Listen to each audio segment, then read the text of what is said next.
በሀገሪቱ እውነትም ሰኔና ሰኞ ገጥሟል የሚያስብሉ ምን ነገሮች እየተከናወኑ ነው? ሰኔና ሰኞ ሲገጣጠሙ ምንድነው የሚፈጠረው ብላችሁ ብዙዎቻችሁ በውስጥ ጠይቃችሁኛል። እና ይሄ ሰኔና ሰኞ ገጥሟል የሚባለውን አባባል ትቀበሉታላችሁ? ሰኔና ሰኞ አይግጠም። ብዙ ጊዜ ሰኔና ሰኞ አይግጠም ሲባል ሰምተን እናውቃለን አይደለ? ነገር ግን ይሄ ነገር ዝም ብሎ ተራ አባባል ነው ወይንስ እውነትም ሰኔና ሰኞ ሲገጥም እንደተባለው ብዙ መጥፎ ነገሮች ያጋጥማሉ?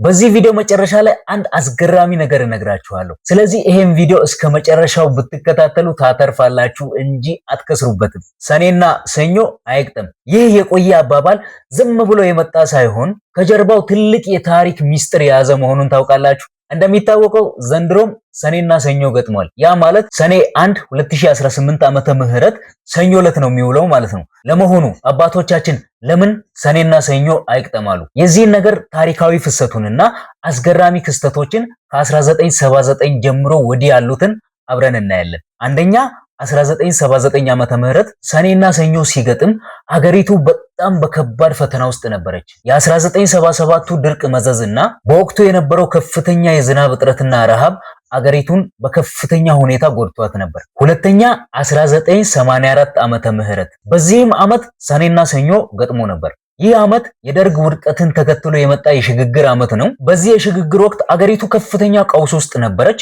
በመላው አገሪቱ በሚባል ደረጃ የጸጥታ መደፍረስ አጋጥሞም ነበረ። በጣም ብዙ ሰዎችም ከፍተኛ ችግር ውስጥ ገብቶ ነበር። ሶስተኛው ሰኔና ሰኞ የገጠመበት 1990 ዓመተ ምህረት ዘመነ ማርቆስ ነው። በዚህ ወቅት ሰኔና ሰኞ ሲገጥም በአገሪቱ ከፍተኛ የደም ምዕራፍ ተከፍቶ ነበር። በኢትዮጵያና በኤርትራ መካከል የተነሳው ከባዱና በሰቆቃ ያለፈው የባድመ ድንበር ጦርነት የነበረበት ዓመተ ምህረት ነው። በተለይ በግንቦት ማጠናቀቂያ በሰኔ ወር መጀመሪያ አካባቢ ነበር ይሄ ጦርነት የነበረው። አራተኛው 1997 ዓመተ ምህረት ዘመነ ዮሐንስ የታሪኩ ፍሰት ይበልጥ ልብ ሰባሪ የሆነበት ዓመት ነው። ያ ታዋቂው በፖለቲካ ውጥረት ምክንያት ብዙ ነፍስ የጠፋበት ብዙ ወጣት ያለቀበት የ1997ቱ ምርጫ ወይንም ምርጫ 97 የነበረበት ዓመተ ምህረት። በዚህ ወቅትም ሰኔና ሰኞ ገጥሞ ነበር። አምስተኛ 2007 ዓመተ ምህረት ዘመነ ዮሐንስ ይህም ከ1997 ዓመተ ምህረት በኋላ ድጋሚ ከ10 ዓመት በኋላ ሰኔና ሰኞ የገጠሙበት ዓመት ነው። ይህ ዓመትም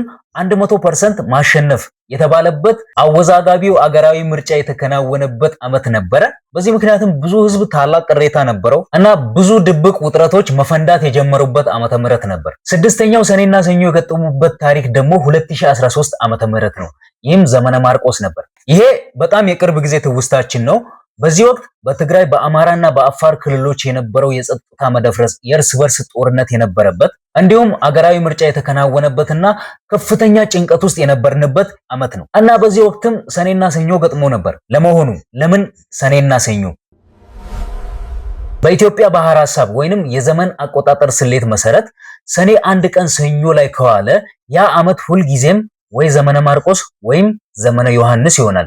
እነዚህ ዘመናት ደግሞ በታሪካችን ውስጥ ታላላቅ የፖለቲካ የጦርነትና የተፈጥሮ ለውጦች የሚታዩባቸው ዑደቶች መሆናቸውን የባህር ሐሳብ ሊቃውንቶች ያስረዳሉ። አሁን ደግሞ ወደ ዘንድሮው እንምጣ።